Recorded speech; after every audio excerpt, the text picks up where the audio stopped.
You know, it's kind of funny when you think about it. We flip a switch and bam, a room lights up. It feels like absolute magic, but it's not.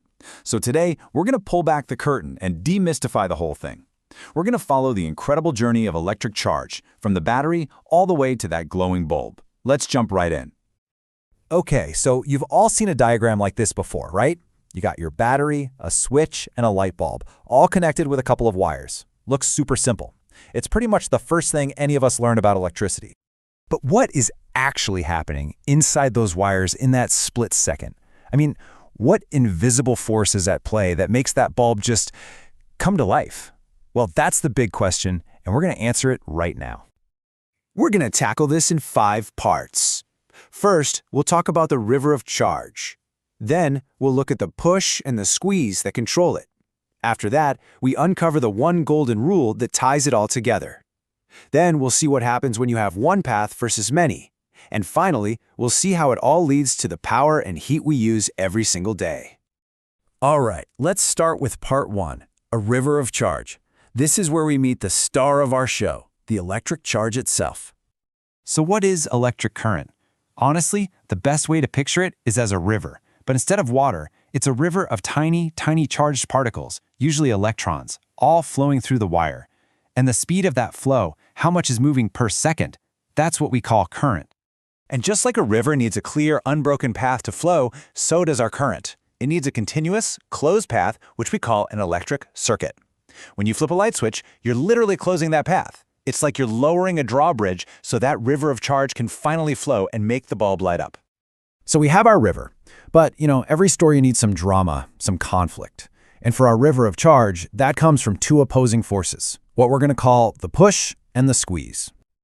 What makes water flow through a garden hose? Pressure, right? Well, electricity is the same deal.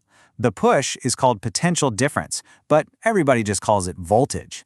It's the electrical pressure that gets those charges moving.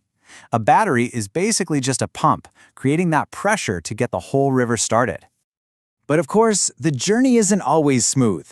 As these little electrons try to flow through a wire, they're constantly bumping into atoms and other stuff, which slows them down.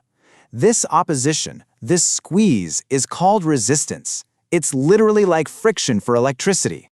And this is where the type of material makes all the difference.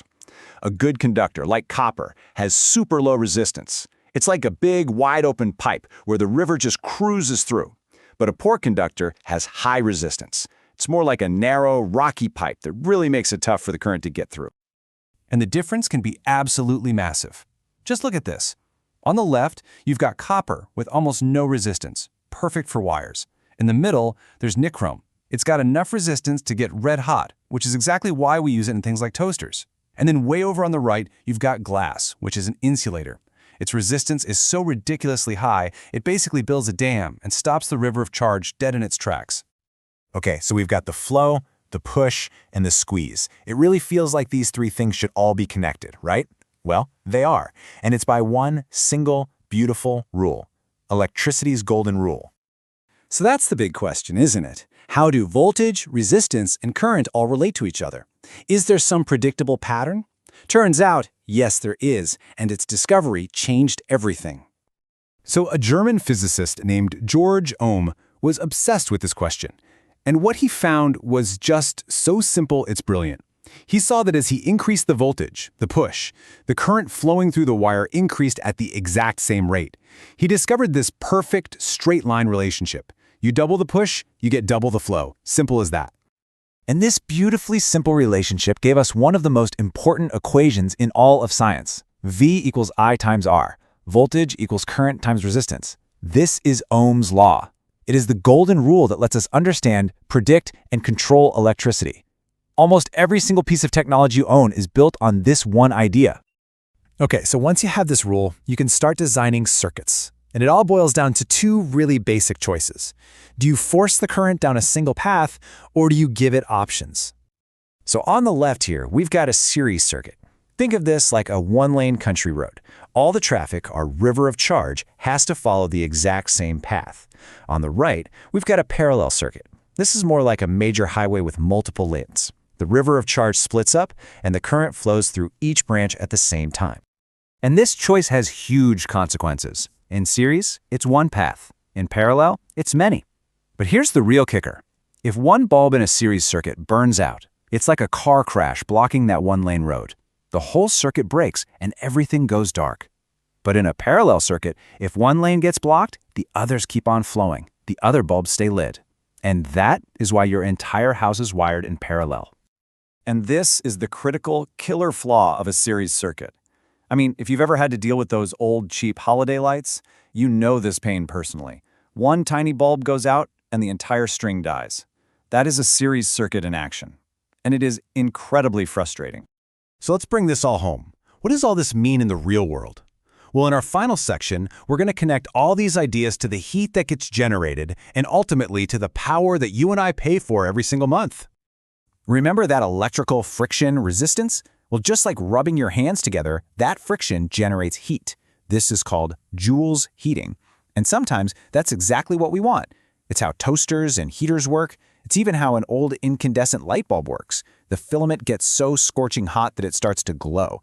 And we can even use this effect for safety. A fuse is really just a special wire that's designed to melt and break the circuit if the current gets dangerously high. Pretty clever, huh? So, how do we actually measure the energy a device is using? That's where electric power comes in. It's just the rate of energy use, and we measure it in watts. So when you hear about a 100-watt bulb, all that means is it's consuming energy faster than, say, a 60-watt bulb. But here's the thing. We don't pay for watts. We pay for how much energy we use over a period of time. And the unit you see on your electric bill is the kilowatt hour. That's simply the amount of energy you'd use if you ran a 1,000-watt device for 1 solid hour. This is the unit that connects all this physics right back to your bank account. And that brings us to the most important takeaway of all. You're not actually paying for the electrons themselves. Those are already sitting there in the wires of your home. What you're paying for is the energy needed to push them, to get that river of charge flowing through all of your devices. You're paying for the work that was done on that amazing, invisible journey of electric charge.